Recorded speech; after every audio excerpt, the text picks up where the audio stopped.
All right, welcome to another deep dive with us. This time, we're tackling something that I think we all kind of understand, but it gets a little tricky when you really try to define it. Aesthetic experience. And you, our amazing listener, you gave us some excellent excerpts from the Stanford Encyclopedia of Philosophy on aesthetic experience. It's like the perfect jumping off point for us. It really is a great entry. Yeah. So, mission for this deep dive, I think we should really try to uncover how philosophers have thought about what makes an experience aesthetic, what are the different ways they've tried to define it, and ultimately, how does this connect to your pursuit of knowledge? Yeah. How does this lead to those satisfying aha moments for all of us? We're going to be looking at, I think, everything from the properties of objects that kind of grab our attention all the way to the inner workings of our minds when we see something and go, whoa, that's really something special. Yeah, and it's an area where there's been a lot of fascinating debate. And you're right. Even though, people have been talking about art and beauty for, well, since forever, basically. The concept of aesthetic experience as Yeah. a separate thing to study, that really took off in the 18th century, particularly in Western philosophy. Yeah. But, right from the start, we run into a bit of a snag. Not all philosophers are on board with the idea that experience is the most fundamental thing here. Oh, interesting. Yeah, some philosophers would argue that it's actually aesthetic judgments. So like what we say about art, or maybe the value that the objects themselves have, that's the real starting point. And this leads to some really big questions that philosophers have been wrestling with, for centuries. Like, what exactly makes an experience aesthetic? Is there something special about it? What's the value of even having aesthetic experience in the first place? Does evaluating something, does that have to be a part of it? Yeah. And who can have these experiences? Are there certain conditions? Can anyone have them? Yeah. And maybe the biggest question of all, should we be seeking out these kinds of experiences? Oh, that's a lot to unpack. It is. But I think it's a good place to start. Maybe let's think about how philosophers have almost acted as art critics or observers, looking at what we find aesthetically pleasing. And one big way they've done this, it seems, is to consider what are the properties of an object, the things about it that spark this aesthetic response. Even before the formal idea of aesthetic experience came about, there were existing ideas about beauty. Think about the medieval period, for example. Oh, absolutely. If we were acting as philosophers back then, especially the medieval Neoplatonists, folks like Augustine or later Aquinas, I think we'd probably be spending a lot of time thinking about the order and harmony of things. Yeah, order and harmony. Yeah. Augustine, he thought a lot about music, and he really emphasized the mathematical relationships between notes, the proportions. And then you have Aquinas, who kind of echoed this. He said that beauty, it comes from matter, the stuff of the world, being structured in a way that has the right kind of form, the right shape.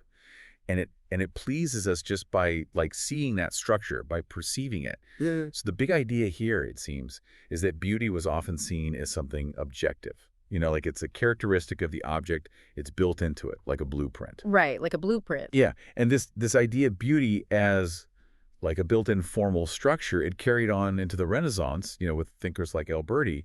He talked about beauty as this reasoned harmony of all the parts in a whole. So it's everything's fitting together just right. Right, yeah, like a well-oiled machine almost. Yeah, exactly. But then, the 18th century rolls around and things start to shift. We see philosophers turning more towards the person who's experiencing the beauty rather than just fixating on the object itself. That's right. Imagine yourself like a philosopher back then. You're witnessing this rise of empirical thought. People are really focused on experience. A really key figure in this shift is Alexander Baumgarten. And he actually made the whole field of aesthetics much bigger. He said it was about how we perceive the world through our senses. And he was really influenced by folks like Leibniz and Wolff. He saw pleasure as us grasping an object's perfection through our senses. And Wolff, he focused on how the different parts of an object all fit together and work towards a purpose. So the important move here, it's the perceiver, the one who's experiencing it, they're the center of attention now. It's about their sensory engagement with the object. Oh, that's interesting. So it's less about dissecting the object itself and more about what's happening for the person experiencing it. Yeah, exactly. And then, of course, we get to Kant, who kind of throws a wrench in things. He makes this big distinction between form and function. It's almost like he's asking, can we appreciate something just for how it looks without thinking about what it does? That's a great way to put it. That's exactly the kind of the kind of question that Kant is posing in his critique of judgment. He says that a truly pure judgment of beauty, it happens when we enjoy just perceiving the form of an object, just how it looks, and we completely set aside any thoughts about its practical use. He has this famous line. He says, "Neither does perfection gain by beauty, nor beauty by perfection." And it really highlights this separation. Wow. But but if we're, being careful philosophers here, we should note that Kant does offer some connections back to those earlier ideas. He suggests that maybe his predecessors, they were talking about this subjective purposiveness without purpose, without even realizing it. It's this idea that like the parts of an object, they're arranged in a harmonious way. Yeah. They fit together nicely as we experience them. Yeah. And our imagination helps to bring them all together. But it's not about like an objective perfection that's tied to some specific goal. Yeah. He also talks about accessory beauty, which is where we appreciate how well something fulfills its function. Yeah. Like a beautifully designed tool or Oh, something. that's interesting. So I guess while Kant is often seen as like a strict formalist, all about form, it sounds like his position is a little more nuanced than that. But then later on, we see a real resurgence of interest in form, right? And it is very much detached from function. It's almost like philosophers are going back to the object itself, but they've got this new set of criteria. Yeah, that's right. Towards the end of the 19th century, there's this definite return to emphasizing form, but it's often very deliberately separated from practical concerns or religious ideas. Yeah. So you have Nietzsche in The Birth of Tragedy. He argued that the form of tragedy, the way it's structured, as a work of art, it has this power to transform human suffering. It allows us to find like aesthetic pleasure in something that's inherently painful. And Hans, he famously argued that only pure musical form, music that doesn't have any kind of external meaning attached to it, only it could be truly beautiful. And then you have Santayana, who talked about how form lets us organize our sensory experiences into these pleasing and coherent wholes. So the focus shifts back to the structure and the arrangement within the artwork itself. It's like they're going back to the drawing board with a fresh perspective. Yeah, exactly. And this formalist approach, it really gains momentum with the rise of like abstract art, right? With figures like Clive Bell, it's like they're asking, what if all that matters is how these visual elements are arranged? Forget about what it's depicting, just look at the arrangement. Precisely. Yeah. And Bell, he was really, really engaged with this new abstract art of his time.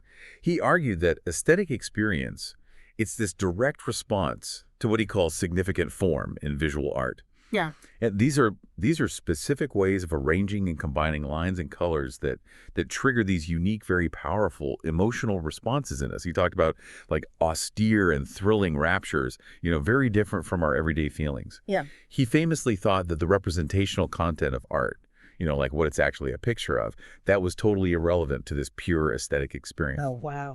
For Bell, it was all about the relationships between the forms within the work. Interesting. But then, we've got someone like Dewey coming along. He's got this completely different take on formalism. He kind of shifts the focus from the form of the object to like the form of the experience itself. It's like he's saying the aesthetic quality, it's not in the painting, it's in what happens within us. That's exactly it. Dewey, in Arta's experience, he makes this really radical move. He argues that an aesthetic experience, it has its own inherent structure and completeness. It's unified and whole. It's got this meaningful progression. It's not about like how the elements are arranged in the object, but the internal felt quality of the experience as it unfolds in you. And according to Dewey, you could have this kind of aesthetic experience, not just with traditional art, painting, sculptures, but also like watching a skilled craftsperson at work, or even like observing a natural phenomena, like a storm or something. So it can really be anywhere as long as it has that quality of wholeness and completeness. Yeah. Now, we also have Beardsley, who kind of builds on this idea that the experience has a form, but he specifically connects it to pleasure. So it's not just any unified experience. It's one that feels good in a certain way. That's right. Beardsley, he was a hedonist, so he thought aesthetic experiences were fundamentally pleasurable. Okay. But he really emphasized that it's a specific kind of enjoyment. Yeah. It's not just any pleasure. He said aesthetic experiences are rewarding because they tend to be intense, they're unified, and they're focused on objects that have features that really reward us for paying attention to them. So the object is still important, provides the basis for the experience. But what Beardsley is really highlighting is the structured and pleasurable nature of the experience itself. So it's a combination, right? It's the object and how it's crafted, but also how we then experience it. Yeah, exactly. No, formalism, especially the more like rigid versions of it, they've largely fallen out of favor. What what are some of the main arguments against it? What made philosophers kind of start to question this purely form-based approach? Well, there are a few big objections that really led to its decline. First, the very idea of finding one common thread, Yeah. like one defining characteristic across all the things we consider aesthetic. That's been really, really challenged, Right. especially after Wittgenstein. Wittgenstein did all that work on how hard it is to find these essential definitions for things. And it made people think, well, maybe there's not one thing that makes something aesthetic. Okay. And then second, in a lot of art forms, particularly music, it's actually really hard to separate form from content or from emotional expression. Thinkers like Walter Pater were pointing this out. Right. Like the form of a piece of music is so tied to the emotions it evokes, it's almost impossible to like neatly separate them. Exactly. And then third, you have some formalist theories like Bell's concept of significant form that relied on these kinds of vague, very subjective distinctions. Right. Yeah. And it made it hard to apply them consistently. Yeah. It's like what one person finds significant, another person might not. And then on top of that, you have philosophers like Danto and Dickey who really emphasized the social and institutional context of art. Mhm. They argued that form alone, that can't determine what's aesthetically valuable. It matters where it's displayed, who made it, all that stuff. Yeah. Yeah. It's the whole world around the art, right? Not Yeah. just the object in isolation. Exactly. And then finally, even if formalism could successfully pinpoint what's special about aesthetic experience, it still struggled to explain why these experiences, especially when form is completely divorced from function or any kind of deeper meaning, it struggled to explain why we find them valuable. Like, why do we care? Yeah, yeah, like what's the point? If it's just about form, why does it move us?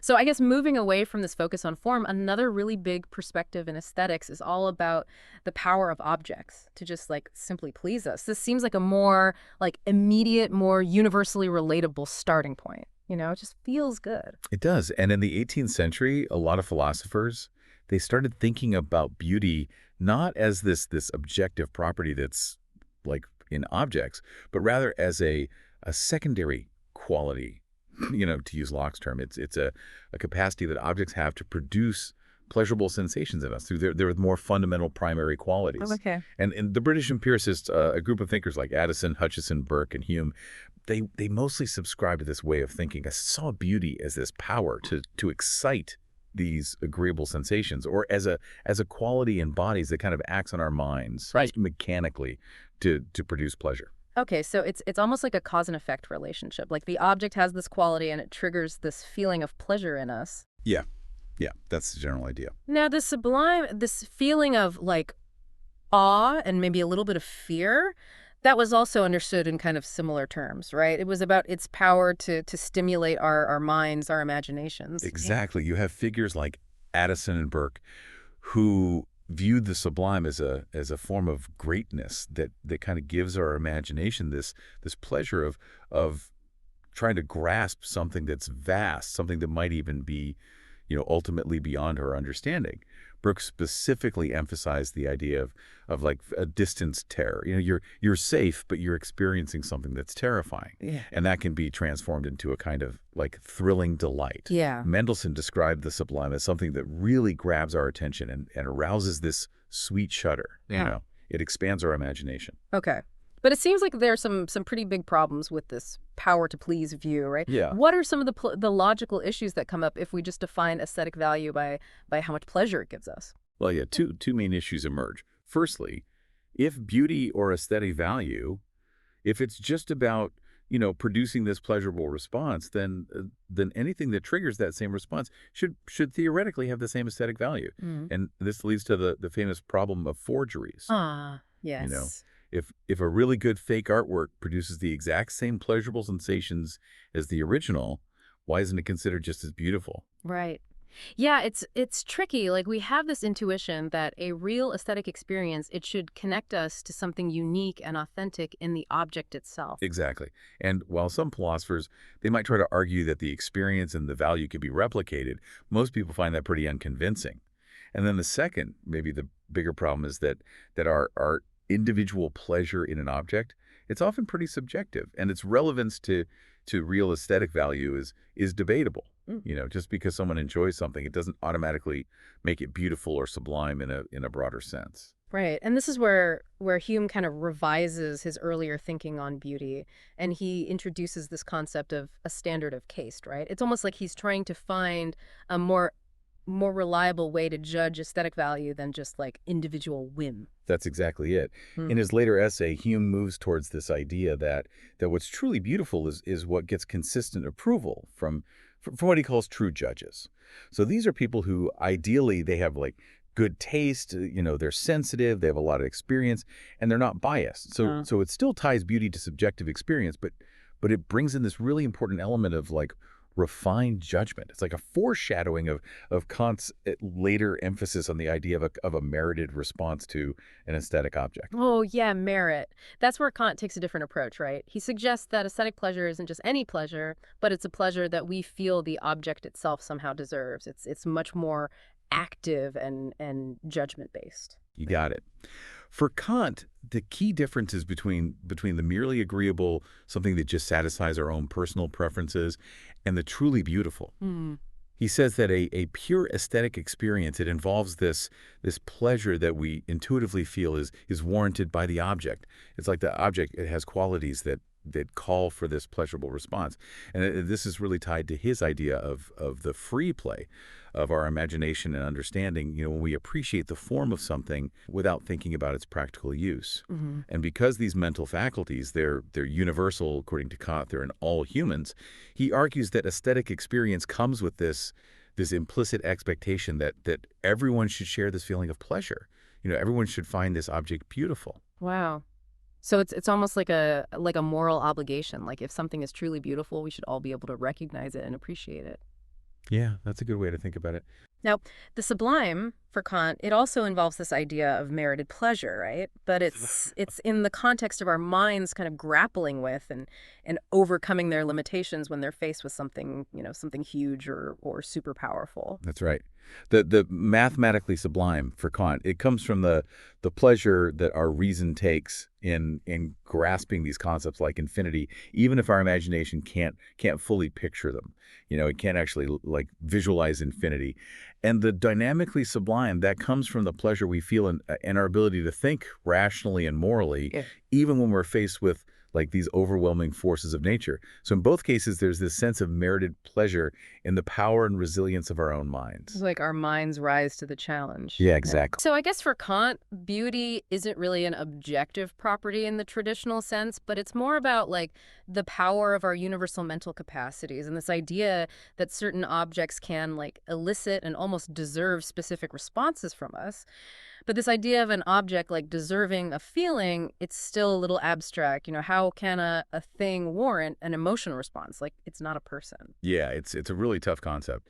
One way that philosophers have tried to make sense of it is to think of the pleasure not just as this raw feeling, but as a kind of liking or a positive attitude that fits or is appropriate to the object's qualities. It makes sense to feel this way given what the object is. Mm. And then more recently, thinkers like Proust, Morin, and Riegel, they've also explored the idea that artworks or even natural scenes, they can make more individualized demands on our feelings. Huh. So it's moving away from Kant's emphasis on universal responses. They suggest that our personal experiences, our value, all that stuff can shape what we feel as a merited response. Okay, but what if we like intellectually recognize that something has qualities that should make us feel a certain way? Like maybe we recognize it's something that we should admire, but we don't actually feel that admiration ourselves. Would that still be an aesthetic experience in this way of thinking? That's a really important point. If aesthetic experience is all about, meriting a pleasurable response, then just recognizing that merit without actually feeling the pleasure, that seems like it's not a full aesthetic engagement. Hmm. It might be a correct judgment intellectually, but maybe not the kind of like subjective emotional experience that we usually associate with appreciating something Hmm. aesthetically. And on the flip side, you could have this really pleasurable experience, like you feel like something deserves this intense positive response, even if you think about it later, you might question whether it really does deserve that response. And if the value is just in the feeling of merited pleasure, then this may be inappropriate experience. It might seem to have the same aesthetic worth as a truly merited one, which a lot of people find counterintuitive, doesn't feel quite right. And then some philosophers like Goodman have also pointed out that aesthetic experience can involve negative evaluations, so we might feel like an object actually deserves a negative response. Oh, interesting. Yeah, so it's not always about positive feelings. Right, right. It's much more complex than that. This really highlights how intertwined the object and our response to it are in aesthetic experience. Now, let's shift gears a bit and talk about emotional expression. How do philosophers understand the role of emotions in our aesthetic encounters? Yeah, the focus on how objects can express emotions, moods, attitudes, or even like whole ways of experiencing the world. This has been another really influential way to understand aesthetic experience. But it's important to start by making a distinction Okay. between having an experience that involves emotion, like feeling sad while listening to a song, and having an experience of expressive property, so recognizing that the music itself sounds sad. Right. And we're mainly interested in the second one here. Philosophers have come up with like four main ways to think about this: transfer, projection, correspondence, and transformation. Okay, let's break this down. Starting with transfer, it sounds like the artist's feelings are somehow directly conveyed to the person experiencing the artwork. Yeah, that's the basic idea. The simplest version of the transfer view is that the creator's inner emotional state, Mm. it's directly communicated to the observer through the artwork. Like think of Wordsworth's idea of poetry as the spontaneous overflow of powerful feelings. Mm. The poet feels it, and then the reader shares in that feeling. And Tolstoy, he famously defined art by its ability to transmit feelings from one person to another, consciously, and it leads to this shared joy and spiritual union. Some transfer theories also suggest that art can help to organize and clarify emotions. It gives us a better understanding of our inner states. But this view has run into some problems. It's not always true that the artist is actually feeling the emotion that's being expressed in the work, or that everyone who sees it will have the same emotional experience. And also, focusing just on the artist's feelings, that can sometimes distract us from the unique qualities of the artwork itself. Yeah. We might miss something about the art if we're just focused on the artist. And then some transfer theories, they also focus on how like sensory experiences are conveyed, or the artist's own particular way of seeing the world. Thinkers like Ruskin, Proust, and Danto have explored this. Okay, so transfer is all about this direct sharing of feeling. Now, projection sounds like we, the audience, we're putting something of ourselves into the object. You got it. Projection views, they often draw on this psychological concept of empathy, Hmm. or in German, Einfühlung. And they say that aesthetic experience is about us, Mm. like mentally projecting ourselves into the physical form of an object. So we experience emotions or physical sensations as if we were that object. Hmm. Thinkers like Lotze, Vischer, and Wolflin, they explored this. They suggested that we attribute feelings or movements to inanimate objects by relating them to our own bodily sensations and emotions. It's like we're seeing ourselves in the object.